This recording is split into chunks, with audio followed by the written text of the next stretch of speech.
Donc, deuxième séquence qui va porter sur le principe de précaution. Alors, je vais d'abord l'introduire avec quelques idées sur la notion de risque, puisque le principe de précaution, évidemment, concerne cette idée de certaines formes de risque, et pas de tous, comme on va le voir. Les mots risque, incertitude sont des mots qui ont des sens extrêmement variés selon les contextes où on les utilise. Je prends par exemple le mot risque. Si je le vois du point de vue de la théorie de la décision, le risque, c'est simplement l'écart à une valeur centrale dans un ensemble de résultats possibles d'une action dont les conséquences ne sont pas certaines.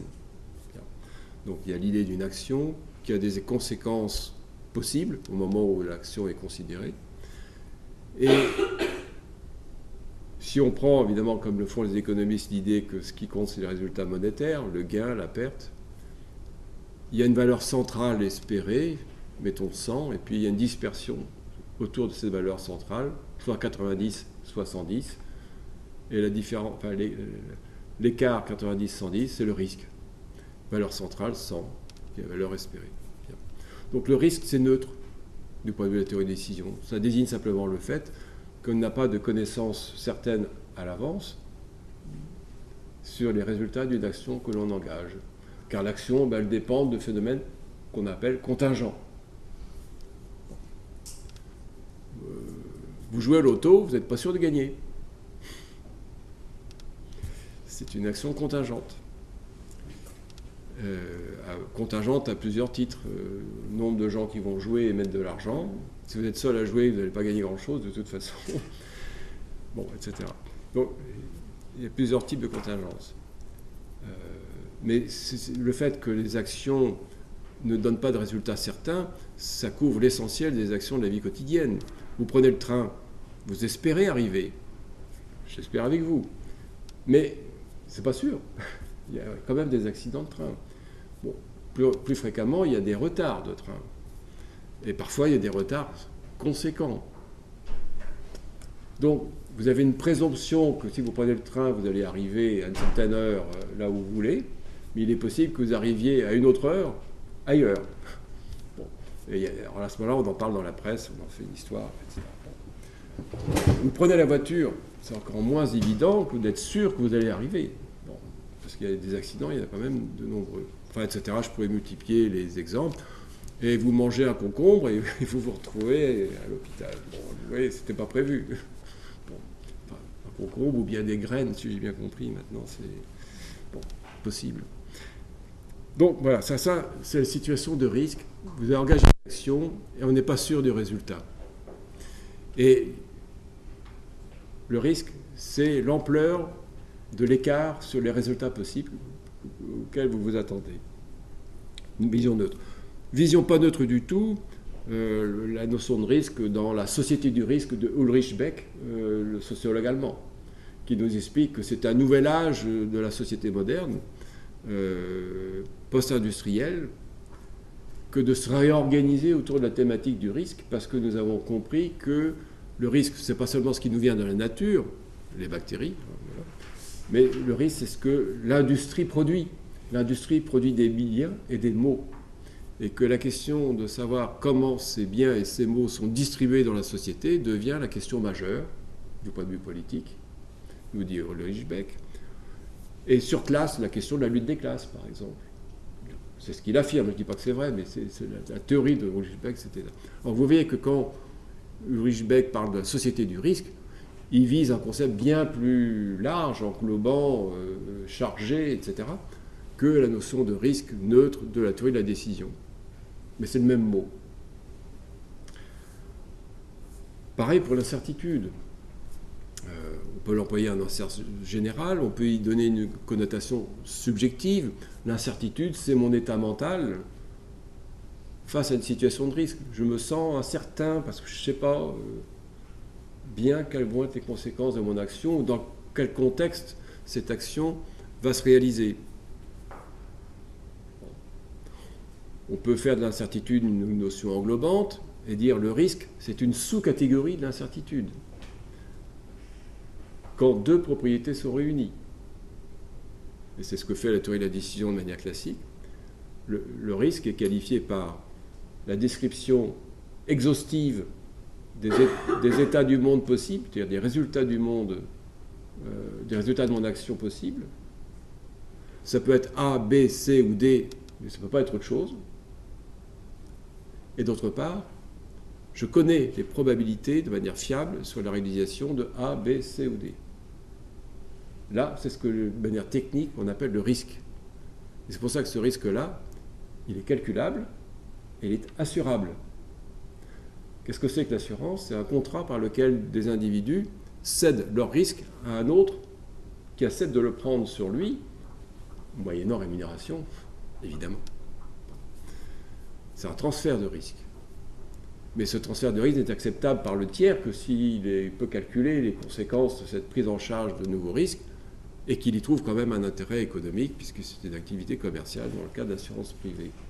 Pour ça, il faut que le risque soit calculable et il ne peut être calculable que s'il y a les conditions que j'ai indiquées.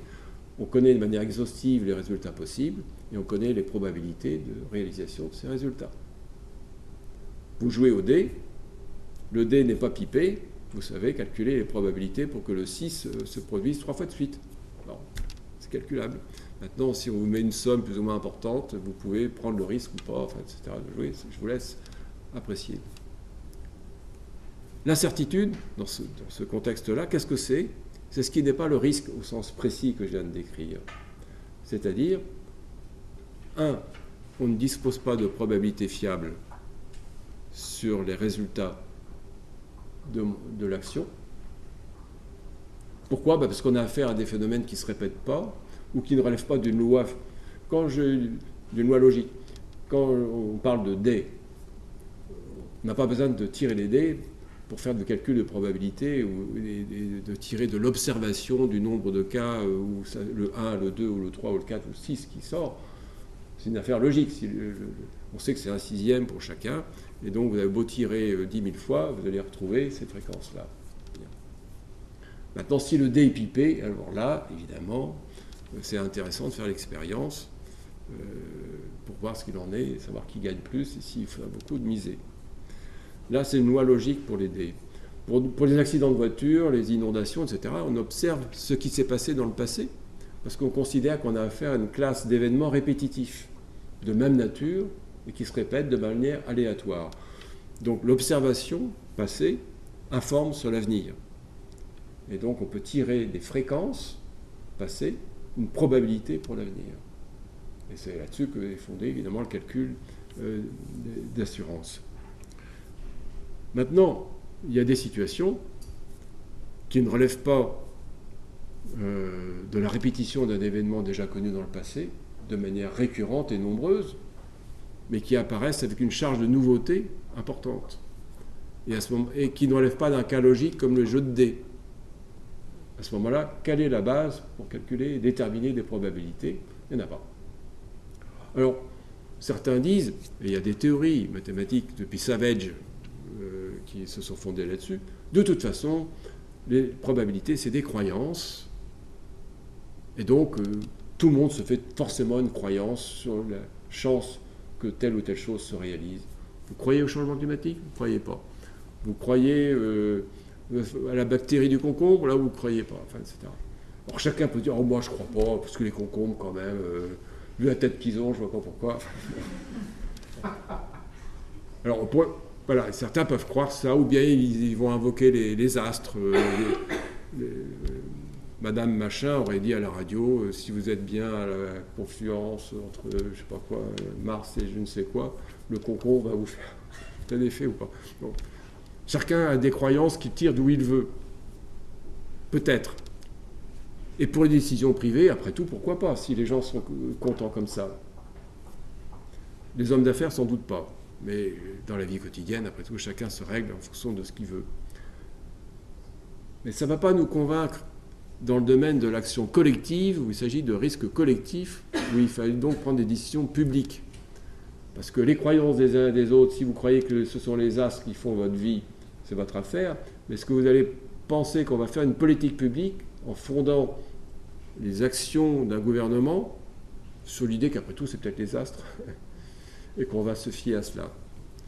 Bon. Évidemment non, il faut d'autres justifications que les croyances pour fonder l'action publique et la gestion collective des risques. Il faut que ces éléments puissent être partagés. C'est pour ça qu'il eût été bien, si c'était possible, de maintenir l'état que j'appelais rationnel légal, c'est-à-dire où une assise scientifique solide vient appuyer une action orientée par l'intérêt général. Ça facilite les choses. Bon, je vais vous expliquer pourquoi on n'en était plus là, très largement, mais il reste cette nostalgie du temps passé idéal, où la science apportait l'objectivité nécessaire à la société. Il y a déjà suffisamment de sources de conflits, d'intérêt, pour ne pas rajouter les conflits sur l'interprétation de la réalité. Bon. C'est en tout cas les deux distinctions auxquelles on a risque d'un côté, incertitude de l'autre. Le risque, on connaît de manière exhaustive les résultats possibles et on connaît les probabilités. L'incertitude, premier degré, on ne connaît pas les probabilités de manière fiable et on ne peut pas se fonder sur les croyances diverses. Deuxième étape, enfin deuxième degré plus difficile, plus radical, et c'est pour ça qu'on appelle ça en général l'incertitude radicale, on n'a pas identifié de manière exhaustive les résultats possibles de l'action. Il y a des choses que l'on sait, mais on sait aussi qu'il y a des trous, qu'on ne peut pas écarter, des surprises, c'est-à-dire on ne sait pas à l'avance quelle forme ça va prendre. Ce n'est pas identifié. Alors évidemment, on peut encore moins calculer des probabilités quand on sait que le domaine sur lequel on aurait pu faire ces probabilités n'est pas complètement décrit, qu'il n'est pas borné. Et ça nous arrive souvent dans le champ de l'environnement. J'évoquais le changement climatique, on peut évoquer la biodiversité. Comment décrire de manière exhaustive l'ensemble des états possibles auxquels on peut arriver? On n'en sait rien, c'est pas borné. Sur le changement climatique, j'ai évoqué que la plupart des estimations nous disaient que si on ne fait rien, on pourrait être à plus de 4 degrés à la fin du siècle. Mais des calculs de statisticiens tout à fait réputés de Harvard récents, reprenant tous les modèles, avec ce qu'on appelle des modèles statistiques à queue épaisse, comme on applique en finance aussi, aboutissaient à l'idée qu'il y aurait une probabilité de 5% à peu près pour que la température du globe augmente de plus de 10 à 11 degrés.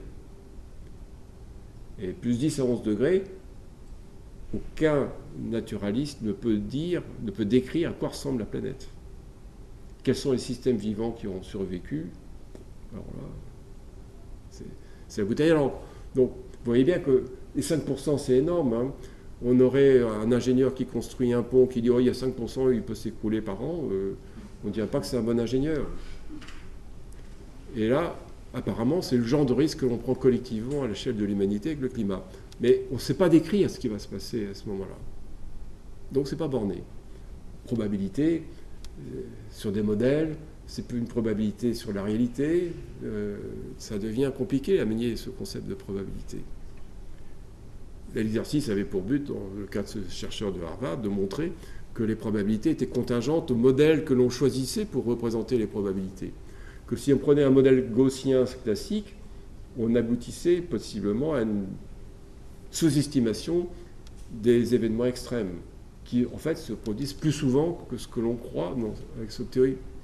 De même qu'il y a les vagues scélérates qui font 30 mètres de haut dans la mer, et qu'on se disait avant c'est une invention des marins, ça ne peut pas exister. Depuis les satellites, on sait qu'elles existent, même si elles sont a priori complètement improbables, mais elles existent beaucoup plus qu'on ne le croit. Bon, c'est pareil pour d'autres phénomènes. Les phénomènes extrêmes ne sont pas si improbables que ça. Bon, on ne sait pas borner ces choses-là. Voilà, c'est ça le point clé dans une approche classique de calcul. Pourtant, c'était simple. Au risque défini de manière précise correspondait le principe de prévention. Et à l'incertitude, soit sur les probas, soit sur la description complète des résultats de l'action, correspond le principe de précaution. Donc deux domaines, chacun son domaine, bien borné, voilà.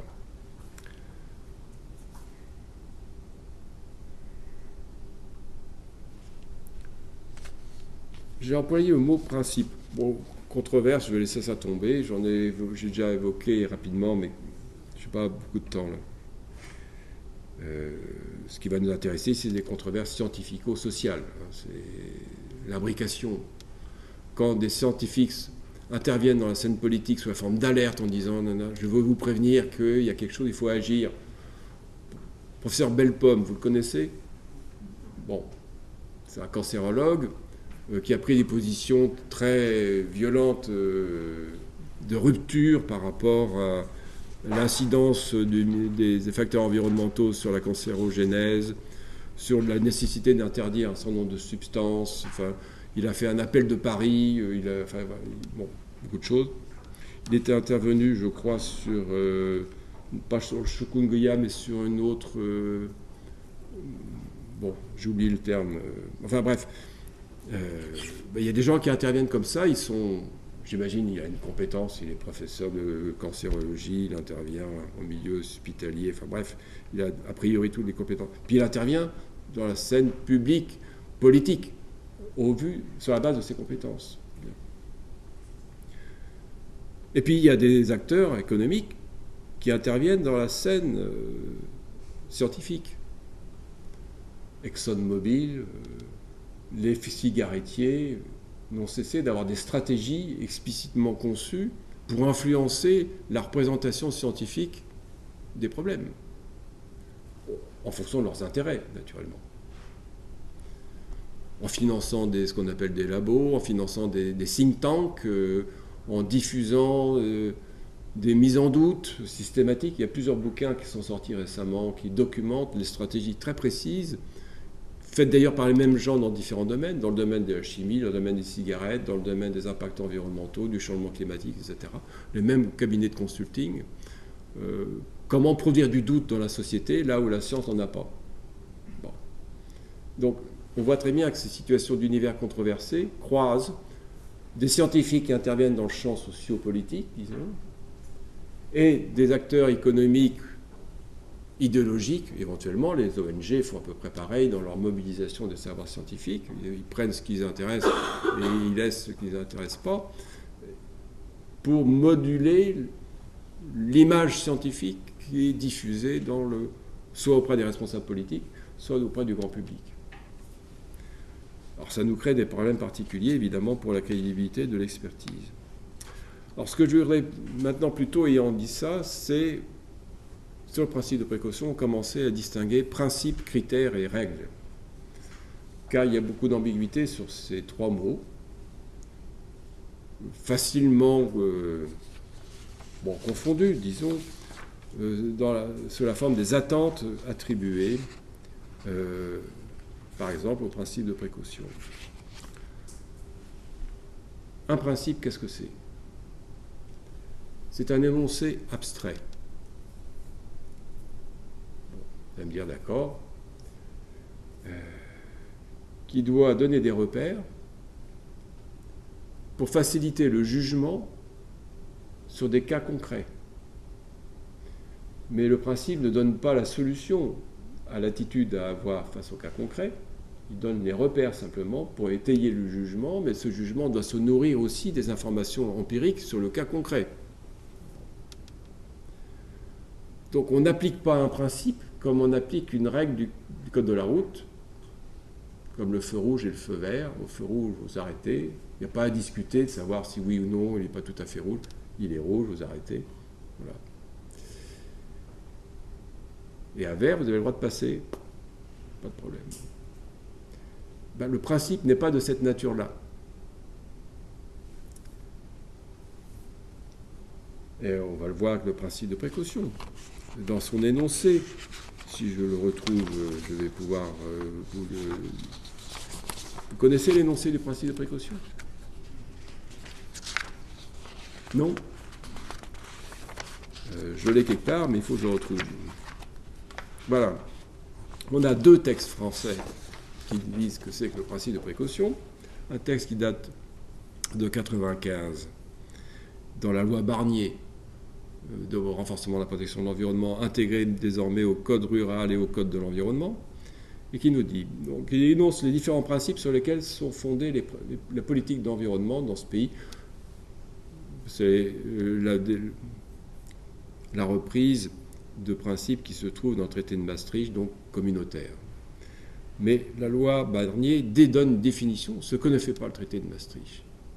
Alors qu'est-ce que nous dit la loi Barnier? Le principe de précaution, c'est le principe sur lequel l'absence de certitude, compte tenu des connaissances scientifiques et techniques du moment, ne doit pas retarder l'adoption de mesures effectives et proportionnées visant à prévenir un risque de dommages graves et irréversibles à l'environnement à un coût économiquement acceptable.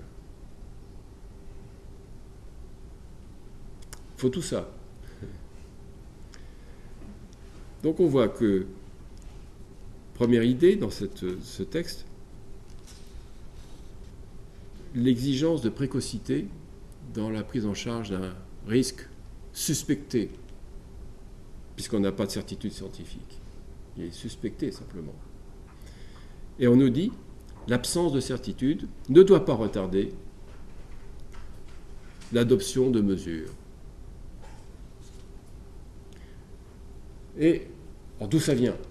On dit en général que ce principe de précaution, il nous vient d'un principe allemand inventé dans les années 70, qui est le Vorsorgeprinzip. Littéralement, principe du souci pour l'avenir. Le sorgue, la racine sorgue, c'est le souci de, fort, l'avenir. En français classique, on aurait dit principe de prévoyance, mais la prévoyance, ça désigne une autre idée quand même, en France, qui est chaque individu est responsable de ce qui lui arrive, etc. C'est le concept du 19e siècle. Bon. Pourquoi les Allemands ont inventé ça dans leur politique, comme principe explicite de leur politique publique? C'est parce que dans le champ de l'environnement, le milieu industriel ne cessait de mettre en avant les incertitudes résiduelles pour dire « Ouh là là, on n'en sait pas assez pour commencer à s'occuper de cette affaire. Il faut faire plus de recherches, très bien, mais surtout, en attendant, on ne bouge pas. Pas de nouvelles mesures. » Et donc, comme en matière d'environnement, ce n'est pas compliqué de trouver des incertitudes non résolues, puisque c'est complexe, comme chacun sait, il y a plusieurs niveaux d'organisation dans les écosystèmes. On ne sait jamais si on a affaire à un phénomène réversible, pas vraiment réversible. Enfin, regardez ce qui se passe avec les catastrophes pétrolières là, qui se déversent en pétrole sur les côtes. Sur le moment, ça fait un choc énorme. 20 ans après, on nous explique que la nature a tout digéré. Bon, pareil pour la pollution du Rhin, mais il y a d'autres phénomènes, eux, beaucoup plus irréversibles. Bon. Donc c'est complexe, c'est pas compliqué de trouver des incertitudes, et donc de trouver dans ces incertitudes le prétexte pour ne pas agir, pour ne pas avancer dans les politiques environnementales. À un moment donné, le gouvernement allemand a dit « ça suffit ». L'absence de certitude ne doit pas retarder l'adoption de mesures. Nous sommes fondés à prendre des mesures alors qu'il y a encore des incertitudes dans le dossier. Ça a été une manière de trancher le nœud gordien, plutôt que de se laisser emberlificoter dans cette affaire de manière permanente. Donc, idée majeure du principe de précaution, l'idée de précocité de prise en charge. Avant, par hypothèse, il fallait que le risque soit constitué scientifiquement, établi. Il n'y a pas de doute sur l'existence du risque parce qu'on a élucidé les phénomènes de base. À ce moment-là, on commençait à agir. Et bien maintenant, on doit agir avant. Ensuite, dans cette définition de la loi Barnier, on nous dit, et ça équilibre l'idée de précocité, on nous dit il faut que les mesures soient effectives et proportionnées. Alors on peut dire effectives, qu'est-ce que ça veut dire? Pourquoi des mesures effectives? Est-ce qu'on dirait à l'inverse qu'il faudrait des mesures ineffectives? Bon, ça va de soi que si on prend des mesures, c'est pour qu'elles soient effectives, parce que sinon, on va prendre des mesures. Bon. En fait, c'est une mauvaise traduction, c'est quand même choisi par le Parlement français, donc, mais enfin, une mauvaise traduction du texte anglais du principe 15 de la déclaration de Rio, de 92, qui demandait des mesures cost-effectives, ce qui est le mot anglais pour définir le concept d'efficacité économique. Efficace quant au coût, cost-effective, c'est le mot anglais. En français, ils ont dit effective et proportionnée, ce qui veut dire autre chose. Quand on dit des mesures effectives, on veut dire des mesures qui aient prise réellement sur le phénomène. Il ne s'agit pas de mettre des mesures placebo qui vont plaire à l'opinion, mais tout en sachant qu'elles ne servent à rien. Bon, voilà ce que ça veut dire, au sens précis, effective. Proportionné. Alors tout le monde ricane sur cette proportionnalité. Comment voulez-vous proportionner des mesures à quelque chose d'inconnu? Imaginer l'inimaginable, connaître l'inconnaissable, proportionner à la démesure. Enfin, vous trouverez facilement des tas de moqueries sur ce sujet. C'est une idée qui au moins veut dire, au moins, si les mesures doivent être proportionnées, c'est qu'il ne s'agit pas de monter aux extrêmes tout de suite, systématiquement. On n'est donc pas en fonction, en appui de l'idée qu'il faudrait appliquer strictement dans le doute, abstiens-toi. Dès qu'il y a une incertitude sur quelque chose qui est suspecté, on interdit tout. Eh bien non, la notion de proportionnalité est là pour empêcher cette interprétation. Mais on a d'autres choses à dire sur cette idée, mais au moins celle-là. C'est pour écarter une vision scénario du pire, catastrophisme, comme souvent on le dénonce à propos du principe de précaution. Et enfin, on définit dans ce texte les conditions. Il s'agit bien de prévenir un risque de dommages qui serait grave et irréversible. Il faut donc qu'on ait des éléments pour penser que ça pourrait être grave et irréversible. Et il s'agit d'un dommage à l'environnement dans ce texte.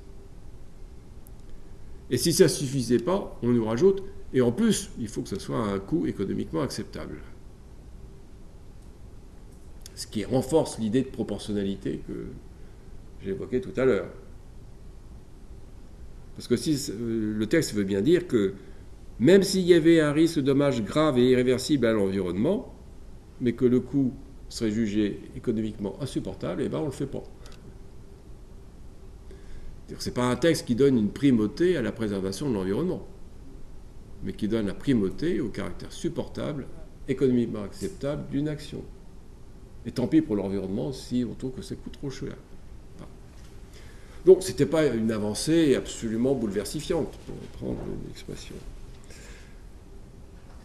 Et alors, ce texte de la loi Barnier précisait que les principes, il y en a d'autres. Il y a le principe pollueur-payeur, il y a le principe de prévention par priorité à la source, devaient inspirer les actions de protection de l'environnement dans le cadre des lois qui en définissent la portée.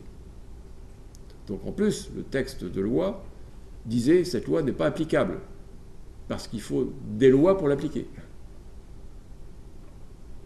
Bon, c'était pendant longtemps un élément de relative non-application de ce principe de précaution. Puisqu'en gros, le Parlement se disait à lui-même tu vas devoir faire une nouvelle loi pour définir les conditions d'application du principe de précaution, du principe pollueur-payeur, etc. En l'état, je t'alerte simplement sur le fait que tu dois faire ça. Le Parlement se parlait à lui-même. Bien. On a avancé depuis avec la Charte de l'environnement adoptée en 2005. Je pense que vous êtes au courant de cet épisode, enfin, sinon je vous le redis. C'est Chirac, avant de se faire réélire, avait promis qu'il ferait une réforme de la Constitution et qu'il y mettrait une charte de l'environnement. Et quand il est arrivé réélu, il a mis en place une commission de la charte de l'environnement présidée par Yves Coppens, l'anthropologue, vous connaissez peut-être le nom, qui se demandait d'ailleurs qu'est-ce qu'il faisait là, parce que c'est pas un spécialiste de l'environnement du tout.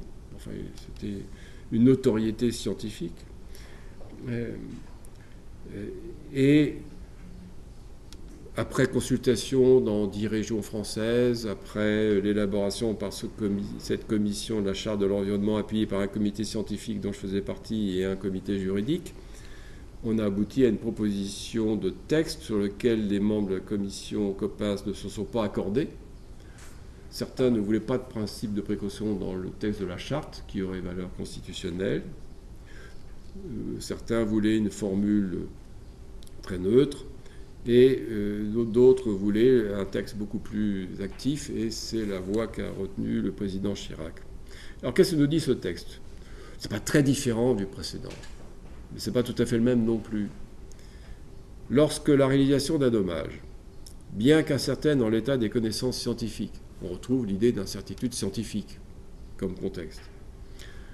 Pourrait affecter de manière grave et irréversible l'environnement. Là, ça n'a pas changé. C'est toujours grave et irréversible. Et c'est l'environnement. Les autorités publiques veillent, par application du principe de précaution et dans leur domaine d'attribution, à la mise en œuvre de procédures d'évaluation des risques et à l'adoption de mesures provisoires et proportionnées afin de parer à la réalisation du dommage. Ça, c'est le texte constitutionnel aujourd'hui. Celui que tout le monde doit appliquer. Donc vous deviez être au courant de ce texte. Donc je reprends les termes clés par rapport au précédent. Il y a les éléments communs, je n'insiste pas. L'élément nouveau, c'est d'abord de désigner un acteur responsable au premier rang, les autorités publiques. Ce que ne faisait pas le texte de la loi Barnier. Il ne disait pas qui était visé par l'obligation de mettre en œuvre le principe de précaution. Là, on sait, c'est les autorités publiques qui doivent veiller. Ça ne veut pas dire que les autorités publiques sont les seules à mettre en œuvre des mesures de précaution, puisque veiller à, ça veut dire faire en sorte que ça soit fait par soi-même ou par d'autres. Mais ils ont en charge de faire en sorte, dans leur fonction générale de tutelle, dans le domaine des risques collectifs, de veiller à ce que, deux choses, les risques possibles, bien qu'incertains, soient évalués, une obligation d'évaluation scientifique des risques, et d'autre part, à l'adoption de mesures dont on est dit maintenant qu'elles doivent être provisoires et proportionnées. La proportionnalité reste par rapport à la définition précédente. Là, on a insisté sur le caractère provisoire.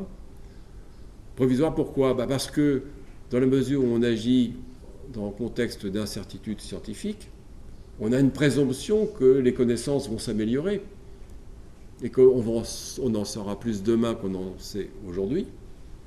Et donc, il va falloir réviser les actions que l'on aura prises en fonction d'un état des connaissances encore relativement lacunaire. Ce qui me paraît de bonne guerre. Et tout ceci afin de parer à la réalisation du dommage. Et le mot parer à ne veut pas dire prévenir seulement. Ça couvre à la fois la prévention du risque, mais proportionnée, et l'idée que le risque pourrait quand même se réaliser et qu'à ce moment-là, il faut limiter l'impact de la réalisation du dommage. Donc on prévoit à l'intérieur même de cette idée de précaution la possibilité que le dommage se réalise quand même. Ce qui veut dire aussi que le but du principe de précaution n'est pas de donner une garantie absolue que le dommage ne se réalisera jamais. La possibilité de réalisation du dommage fait partie du principe de précaution. Et elle demeure malgré le principe de précaution. Simplement, on prend des mesures proportionnées pour parer à la réalisation de ce dommage. Voilà tout ce qu'on peut trouver dans ce texte. Une question est souvent posée. Est-ce qu'il s'applique à la santé ? Là, c'est une charte de l'environnement en France, 2005. L'environnement, c'est bien, c'est pas la santé.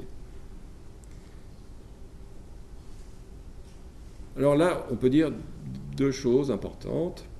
La première, c'est que, effectivement, depuis 1992, le principe de précaution étant dans le traité de Maastricht, est une norme du droit communautaire en matière de protection de l'environnement. Quoi qu'il arrive en France, de toute façon, le principe de précaution, il était là, depuis 1992, puisqu'il est dans le traité, à moins qu'on fasse un nouveau traité pour l'enlever. Mais pour le moment, on l'a remis dans tous les traités qui ont suivi le traité de Maastricht. Traité d'Amsterdam, etc.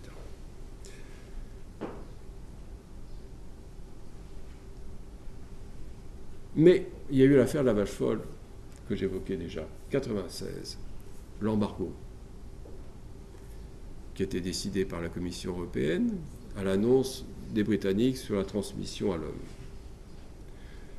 Les Britanniques qui ont pris des mesures chez eux et qui ont continué à vendre de la viande dans leurs boucheries, pour leurs Anglais, ne comprenaient pas, ne pouvaient pas admettre que cette même viande soit jugée dangereuse pour la santé publique dès lors qu'elle sortirait des frontières anglaises. Parce que ça voudrait dire que si elle était dangereuse pour les Français, elle l'était aussi pour les Britanniques. Ce que le gouvernement ne pouvait pas admettre, puisqu'il promettait une viande sûre à sa population. Donc il est allé devant la Cour de justice de l'Europe, qui a tranché 2 ans après, pour reprendre en substance l'argument du principe de précaution, à savoir que les autorités publiques étaient fondées à prendre des mesures visant un risque touchant la santé, sans attendre d'avoir des certitudes scientifiques, ni sur les causes, ni sur l'étendue des dommages. Au moment en 1996 où l'embargo était décrété, on ne savait pas s'il y aurait quelques morts ou quelques centaines de milliers de morts. L'étendue du dommage n'était pas cernée. La causalité n'était pas bien établie. Il y avait une présomption déterminée par l'épidémiologie que c'était la viande qui était à l'origine, la viande de bœuf qui était à l'origine de ce nouveau variant atypique de Creutzfeldt-Jakob. Donc, depuis cet arrêt de la Cour de justice de 1998, on sait que le principe de précaution s'applique à l'environnement, mais aussi à la santé et à la sécurité alimentaire. Excusez-moi. Et qu'il a une valeur autonome, qui n'est plus dépendant, comme le disait la loi Barnier, de lois qui allaient en préciser la condition de mise en œuvre, puisque la décision de la Cour de justice lui a donné une effectivité contre un principe majeur du droit communautaire, qui est le principe de liberté de circulation des marchandises dans l'espace communautaire. Or, il faut un principe fort pour pouvoir s'opposer à ce principe, a priori le plus fort du droit communautaire, qui est le principe de liberté de circulation des marchandises. Donc, depuis lors, depuis 1998, le principe de précaution est une norme applicable dans le domaine de la protection de l'environnement, de la sécurité alimentaire, de la santé publique, et qui est une norme autonome, produisant des effets par elle-même, indépendamment des contextes législatifs propres à chaque État membre.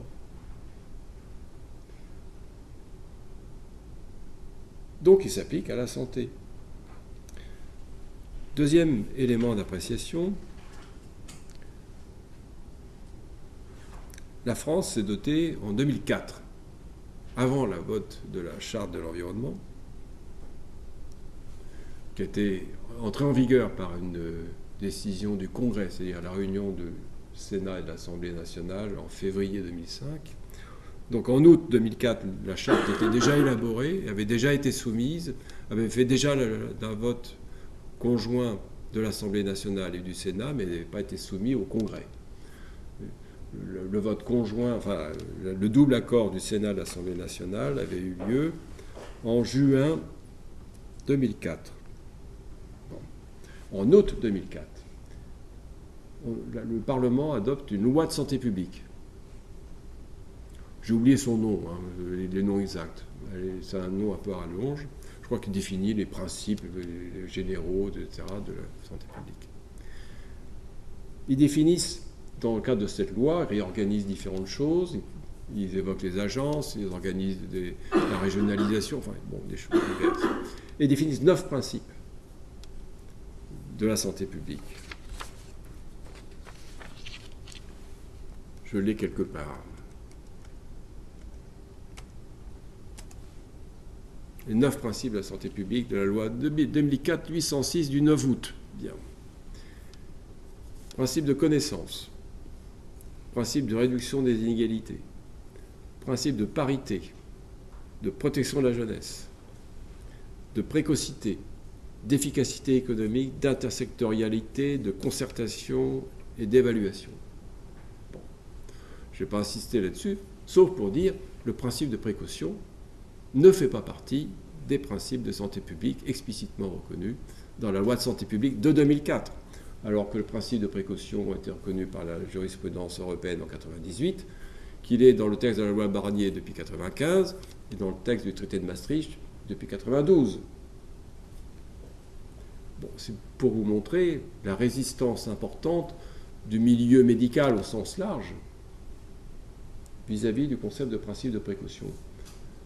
Et si vous vouliez en avoir une idée plus précise, je vous invite à lire les nombreux textes du professeur Maurice Tubiana sur le principe de précaution pour vous en convaincre.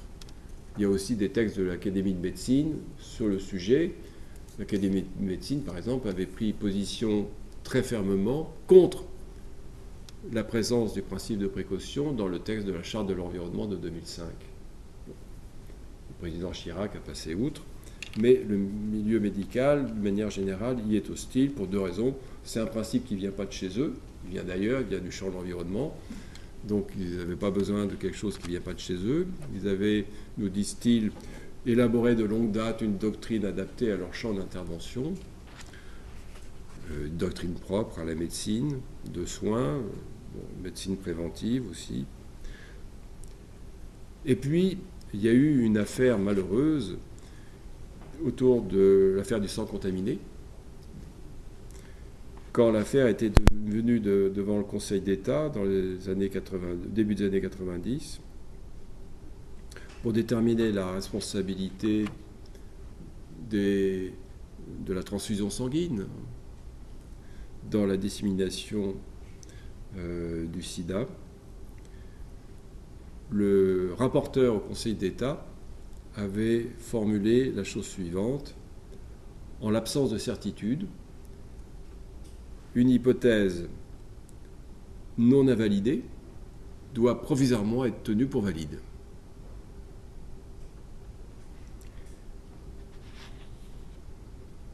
Donc on devait, si on avait suivi d'effet cette formule, considérer toute hypothèse qui n'a pas encore été écartée comme si elle était effectivement vérifiée. Et ça serait ça le principe de précaution.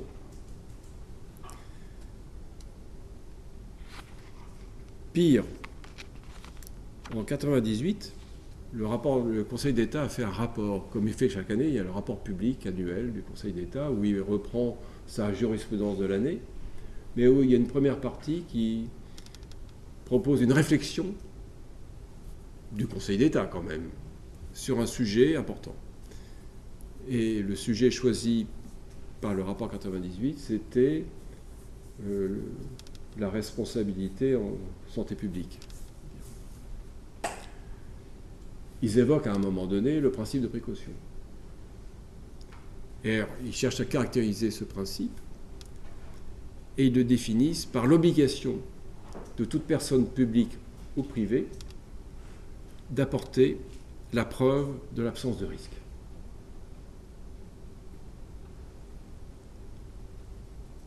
On est tenu d'apporter la preuve de l'absence de risque. Alors, tout le monde dit c'est stupéfiant. Il voulait, sur la base de ce concept ainsi défini, déterminer s'il y avait lieu d'élargir les causes de la responsabilité médicale, qui actuellement peut être engagée pour faute et pour risque. C'est les deux sources actuelles de la responsabilité médicale. Faute caractérisée par rapport à l'état de l'art et des techniques qu'on est en droit d'attendre d'un praticien. Pour risque, si objectivement c'est une activité à risque, eh bien on ne condamne pas le praticien pour avoir fait ce qu'il veut, mais il y a quand même des indemnisations dans ce cas-là.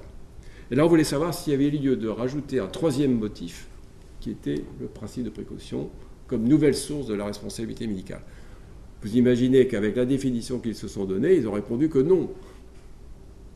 Il n'y avait pas lieu de faire du principe de précaution un nouveau motif, nouvelle source de responsabilité médicale. Mais le milieu médical, il n'a pas retenu la conclusion, il a surtout retenu la définition aberrante du principe de précaution, selon lequel appliquer les principes de précaution, ça serait exiger la preuve de l'absence de risque.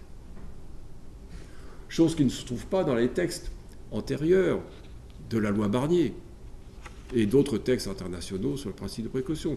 La loi Barnier ne dit pas que le principe de précaution consiste à apporter la preuve de l'absence de risque, ou sinon on est coupable. Bon, il ne dit pas ça. Il dit mesure proportionnelle, enfin tout ce que je vous ai raconté. Il est donc très surprenant que le Conseil d'État se soit donné une définition ad hoc du principe de précaution pour la santé, inacceptable, indéfendable. Pensez à des médecins qui sont obligés d'intervenir. Vous leur demandez, à chaque fois qu'un chirurgien doit opérer, il doit prouver l'absence de risque de son intervention. Ou même un médecin qui donne une ordonnance avec des médicaments, prouver l'absence de risque pour chaque ordonnance. Comment ont-ils pu écrire une chose pareille? Bon. Ils l'ont écrit. C'est une grosse bêtise. Elle a des effets durables sur l'attitude du milieu médical vis-à-vis du principe de précaution. Donc, l'effet, c'est qu'on n'en a pas le principe de précaution dans la loi de 2004. Mais on a quand même le principe de précocité, vous voyez, sur lequel il faut que l'action soit le plus en amont possible sur les déterminants des maladies.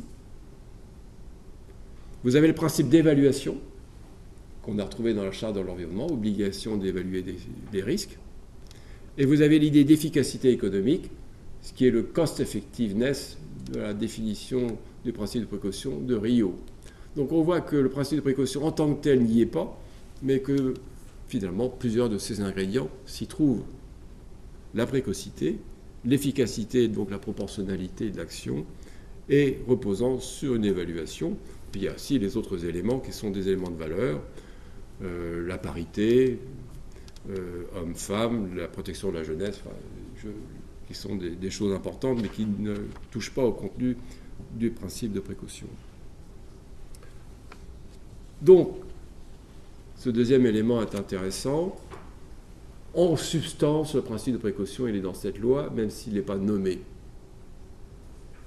Et c'est la position actuelle de la jurisprudence judiciaire sur le fait qu'existe un principe de précaution en santé, avec un contenu éventuellement un peu différent du principe de précaution en environnement, qui est intervenu dans le terme juridique, qui est un principe, je dirais, coutumier, c'est-à-dire qu'il n'est pas formalisé tel quel dans un texte de loi. La preuve, c'est qu'il n'est pas nommé dans le texte de loi de santé publique de 2004, mais qu'il est bien présent comme repère normatif en matière de santé. Troisième élément, le texte de la Charte de l'environnement ne comprend pas que l'article 5 sur le principe de précaution que j'ai lu, il comprend un article premier qui dit que toute personne a le droit de vivre dans un environnement sain et équilibré. Donc, la santé est présente dans la Charte de l'environnement à travers la question environnementale. Et donc, tout problème de santé qui vient d'un problème environnemental tombe sous la coupe directe du principe de précaution de la Charte de l'environnement, puisque tous les articles de cette charte doivent être lus solidairement, ensemble. Ce qui veut dire, par exemple, qu'un problème de pollution par les pesticides éventuels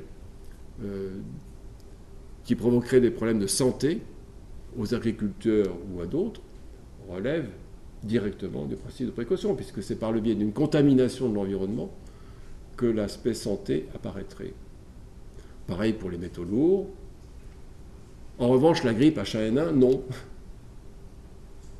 Ce n'est pas un problème environnemental, la grippe H1N1. Les pathologies classiques, les rhumes, tout ça, je ne passe pas, c'est pas question environnementale. Donc, même en s'en tenant strictement aux énoncés de la Charte de l'environnement, il y a une partie du domaine de la santé qui est couvert.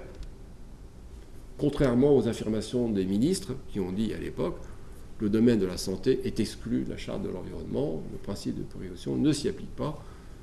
Ils avaient fait adopter un texte qui disait explicitement l'inverse.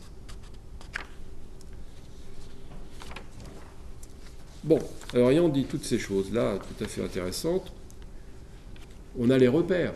Précocité, c'est le premier. Deuxième, proportionnalité. Troisième, le provisoire est aussi ici s'appuyant sur l'évaluation. Vous avez les 4 mots-clés pour comprendre le principe de précaution. Ça veut dire quoi? Que le principe de précaution n'est pas un principe d'abstention devant le risque. Le principe d'abstention, ça voudrait dire exiger la preuve de l'innocuité comme préalable à toute autorisation. Dans le doute, je m'abstiens.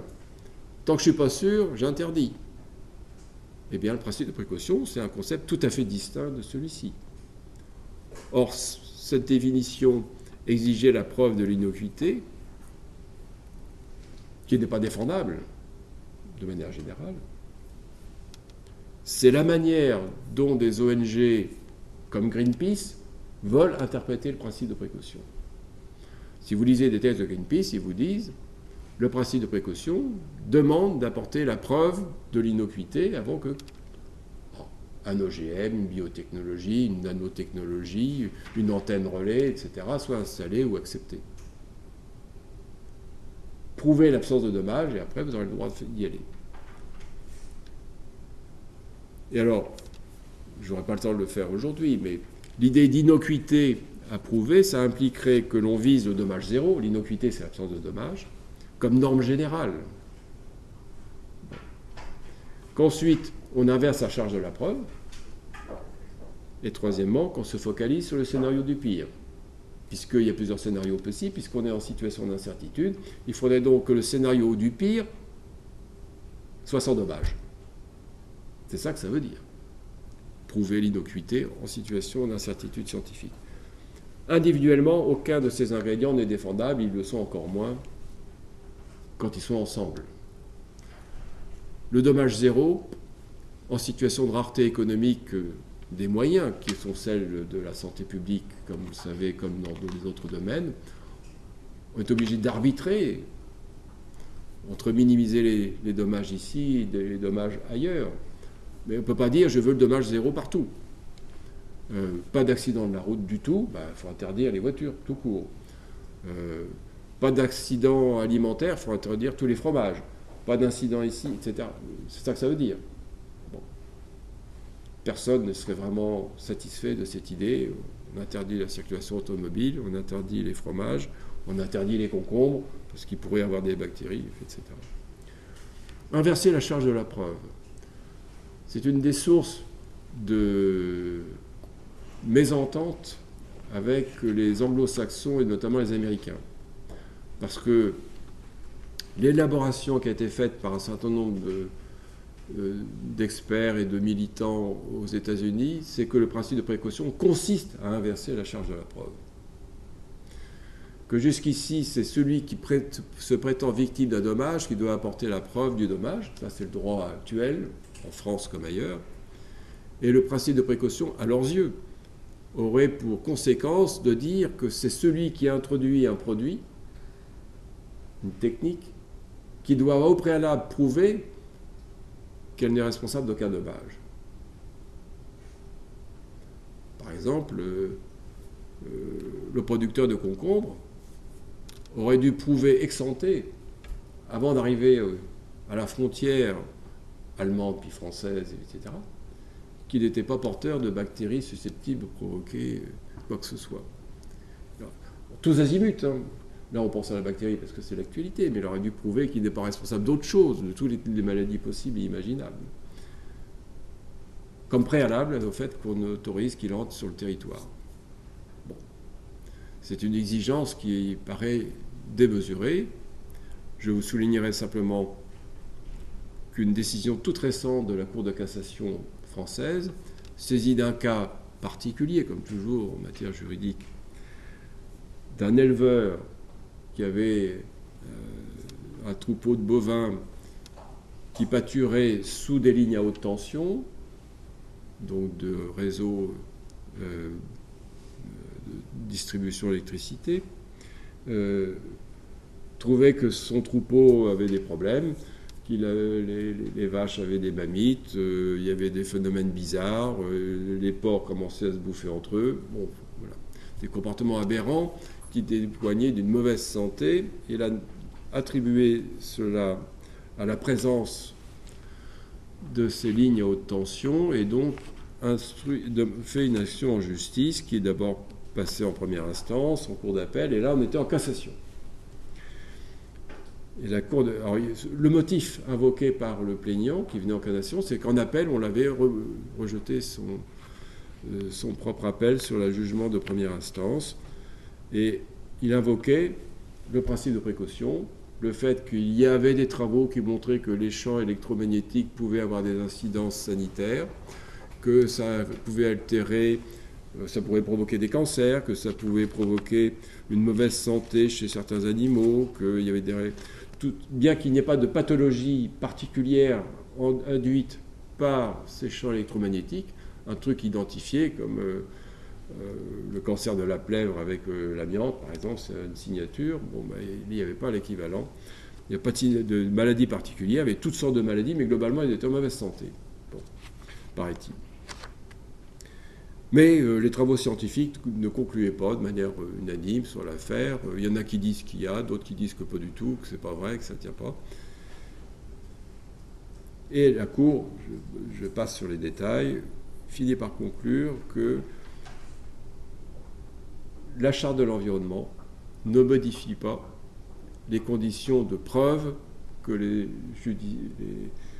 acteurs, enfin que les agents qui se présentent devant les tribunaux doivent apporter, et qu'en matière de droit des servitudes, parce que là, le passage du niveau de tension au-dessus des champs, c'est relevé du régime juridique des servitudes d'intérêt public, que le régime des servitudes demandait que le plaignant, celui qui dit supporter un dommage, devait apporter lui-même la preuve et pas se réfugier derrière le principe de précaution, malgré l'allégation faite par le plaignant que le principe de précaution était d'application directe et que le EDF, enfin le réseau de transport d'électricité, aurait dû évaluer les risques, prendre les mesures proportionnées et provisoires, etc. Et il dit donc, ce jugement, que, bien entendu,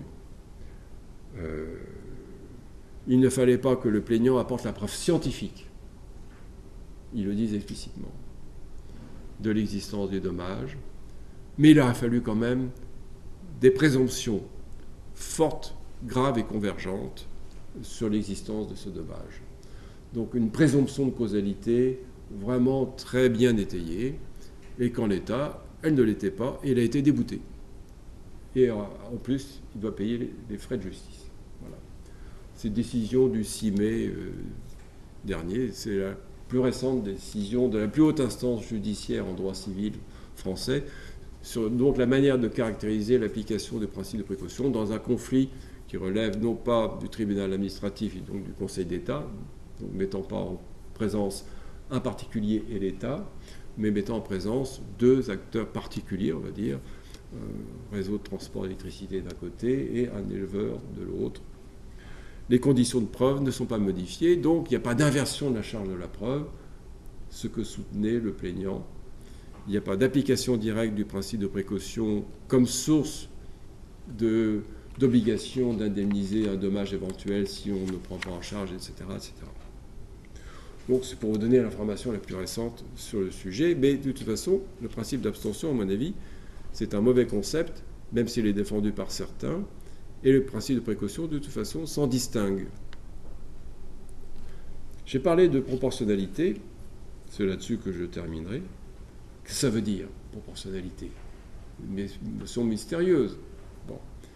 Comment peut-on la décomposer alors qu'on est dans un domaine où le calcul, comme je l'indique au départ, n'est pas aisé, puisqu'on ne dispose pas des probabilités, on n'a pas une description complète des résultats possibles de l'action, donc on doit trouver des biais pour trouver des repères, c'est pour ça qu'on parle de principe de précaution, des repères pour un jugement raisonnable sur la conduite à tenir. Il y a des facteurs qui sont les suivants. La gravité du dommage anticipé. On ne sait pas ce qu'il en est, mais quand même, dans l'affaire de la vache folle, on envisageait quelques centaines de milliers de morts. C'est beaucoup.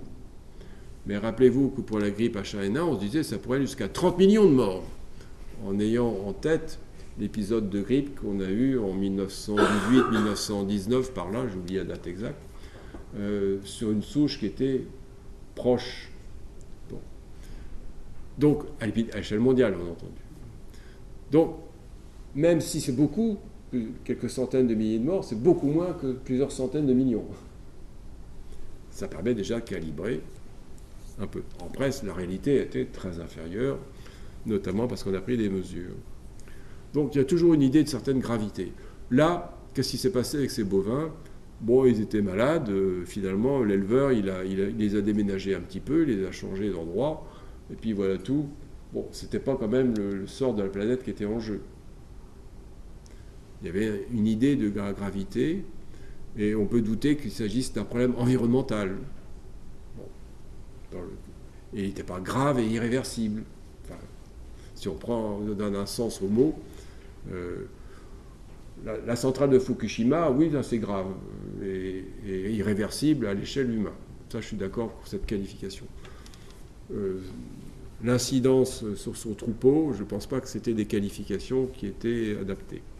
Deuxième élément, l'objectif de sécurité. Tous les textes européens vous disent que le niveau de sécurité visé était élevé. Voilà.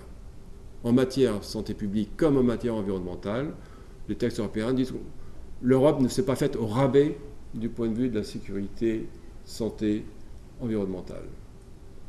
Donc élevé, ça ne vous dit pas exactement quoi, mais ça va vous dire que ce n'est pas laxiste. Et donc on va être exigeant avec la bactérie, par exemple. On va voir ce qui va suivre. Troisième ingrédient, là c'est déjà moins évident peut-être pour un certain nombre de gens, le coût des mesures. Il est légitime de considérer le coût des mesures dans la proportionnalité. Il y a des mesures qui ne coûtent pas cher, pour ceux qui les décident, pour ceux qui les appliquent, pour la collectivité dans son ensemble, et puis il y a des mesures qui coûtent très cher. Bon, Kouchner est connu pour avoir décidé de je ne sais plus quelle technique très compliquée pour faire les analyses du sang dans le contexte de la transfusion sanguine, alors que ça allait coûter je ne sais plus combien de millions par éventuellement un cas détecté. Enfin, j'ai plus les chiffres en tête, vous pourrez les vérifier vous-même. Tout le monde a dit que c'était disproportionné, déraisonnable de se lancer dans ce type de protocole. Et tout le monde a dit, oui, mais Kouchner il voulait éviter d'avoir un procès un jour. Bon. On retrouve une des limites du principe de précaution. Est-ce qu'il s'agit de faire un principe de précaution pour la santé publique ou un principe de précaution parapluie pour celui qui est en position de prendre des décisions? Je me pars à l'avance de tout ennui judiciaire futur, quitte à ce que ça coûte énormément pour pas grand-chose aux dépenses publiques et donc aux citoyens sous forme d'impôts. Donc, le coût des mesures est légitime et pour les économistes, c'est le coût direct, ce que ça coûte. Et puis le coût d'opportunité, ce à quoi on renonce. Renoncer à des techniques très avantageuses, c'est aussi un coût que de devoir engager des millions directement. Il n'y a pas seulement les millions en dépenses actives, il y a aussi les millions auxquels on renonce. Et si ce n'est pas des millions, c'est des avantages en qualité de vie divers qui peuvent être tirés. Par exemple, doit-on interdire le téléphone mobile sous prétexte qu'il y a des risques? Après tout, on pourrait le décider. Certains diraient, écoutez, le risque n'étant pas exclu, le principe de précaution impose l'interdiction de la téléphonie mobile, de tous les réseaux Wi-Fi, tout ça en finit. Voilà. Eh bien, la réponse du principe de précaution, c'est, écoutez, vous devez prendre en compte le coût d'opportunité de telles mesures.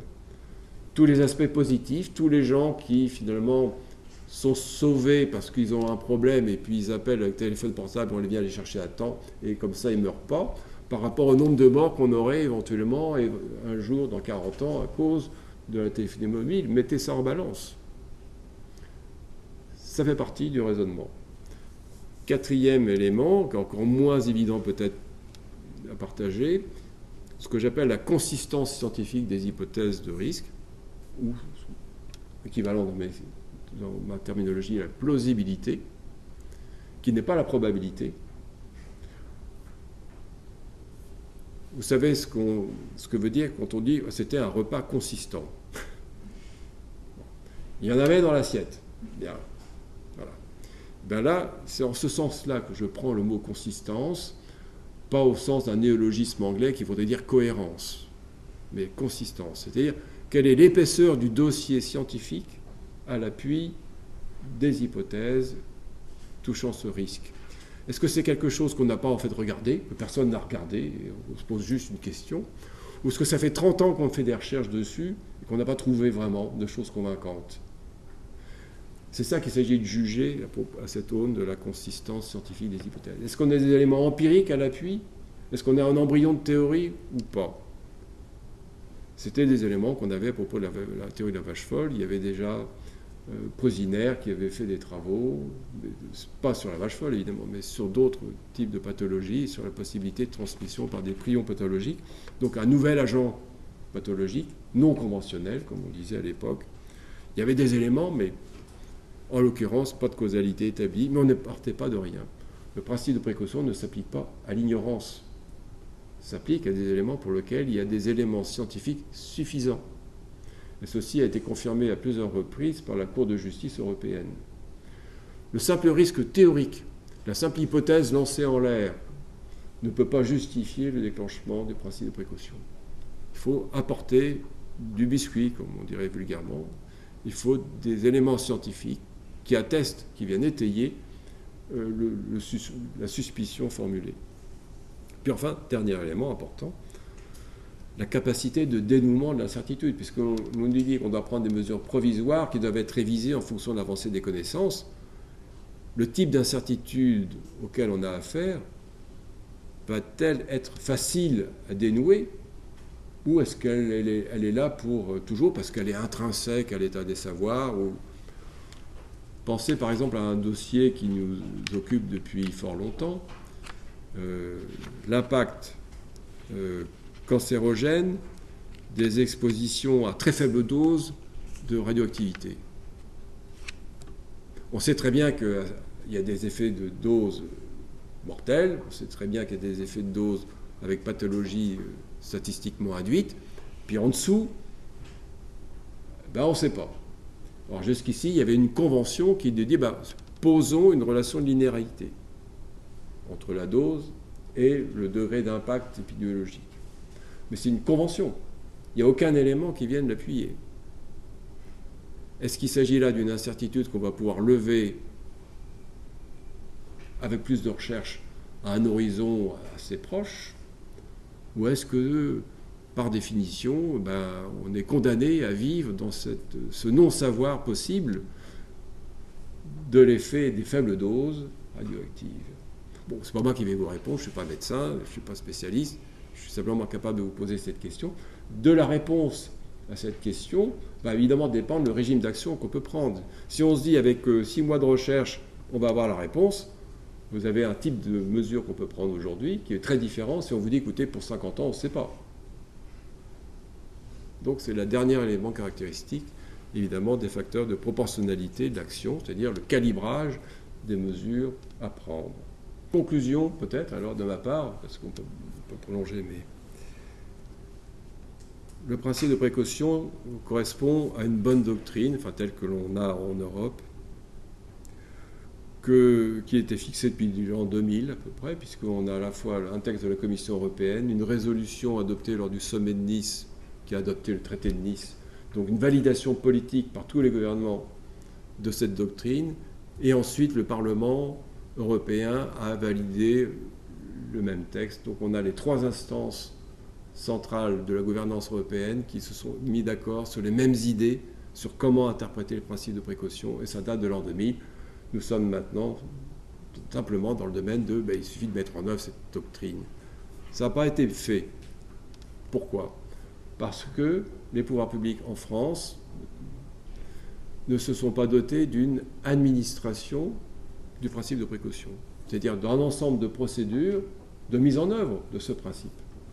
Ce principe reste comme une espèce de joker suspendu que de temps en temps un responsable ministériel va aller chercher pour habiller une décision et la justifier auprès de l'opinion. Puis par ailleurs, ça laisse le champ libre aux tribunaux pour improviser des doctrines bizarres, comme celle que j'évoquais tout à l'heure avec cet arrêt de la Cour de Versailles sur l'absence de preuve de l'absence de risque qui devient le risque certain, qui est un trouble anormal de voisinage, qui devient une source d'indemnisation. Imaginez qu'on généralise ça à toutes les usines chimiques, à toutes les usines dont les risques peuvent se présenter pour le voisinage. à la conduite automobile, puisque chaque fois que vous prenez la voiture, vous créez un risque pour tous les gens que vous allez croiser sur la route. Et il faudrait à ce moment-là faire cesser le trouble et indemniser tout le monde, enfin, sans qu'il y ait de dommages et sans qu'il y ait eu rupture par rapport aux règles. Donc c'est une jurisprudence aberrante qui n'aurait pas eu lieu si les pouvoirs publics avaient pris l'initiative d'organiser la mise en œuvre de ce principe de précaution plutôt que d'en faire un joker à géométrie variable pour gérer l'opinion. Et c'est pas compliqué. Il faut organiser une saisine. Une saisine, c'est quoi? Une instance qui est saisie comme un juge d'instruction chaque fois que quelqu'un estime qu'il y a un risque de suspecter sur quelque chose. Et cette instance fait un tri préalable sur le sérieux, la crédibilité de l'affaire. Et ensuite, elle distribue les rôles. Il faut de l'évaluation, et hop, on envoie l'évaluation. Est-ce qu'il y a besoin de mesures immédiates, conservatoires en quelque sorte, parce qu'il y a une urgence sanitaire, je ne sais quoi, ou environnementale? Lesquelles? Qui est autorisé à les prendre? On définit. Qu'est-ce qu'il faut faire en matière de recherche? Est-ce qu'il faut un programme ad hoc? Hop, on y va. Qui organise le suivi de l'action? Qui prend en charge la veille? Alors mettons l'Institut de veille sanitaire, lui donner ce rôle pour le cas précis, et qui coordonne l'ensemble et qui vérifie que les choses sont faites, qui en interaction avec les pouvoirs publics. Voilà ce qu'on a besoin. Cette organisation, elle n'est pas sur pied. Donc le principe de précaution est toujours pris dans les pièges médiatiques, et avec à la fois ceux qui expliquent que tous les maux de la société contemporaine lui sont attribuables, la commission Attali qui voulait qu'on le retire de la Constitution et de la Charte de l'environnement, le MEDEF aussi à un moment donné, et les attaques multiples de la presse, et puis ceux qui en ont une vision tout à fait extrême sur laquelle il faudrait prouver le risque zéro avant de bouger le petit doigt. Et on est dans ce grand écart-là parce que la chose n'est pas organisée. Et c'est bien dommage.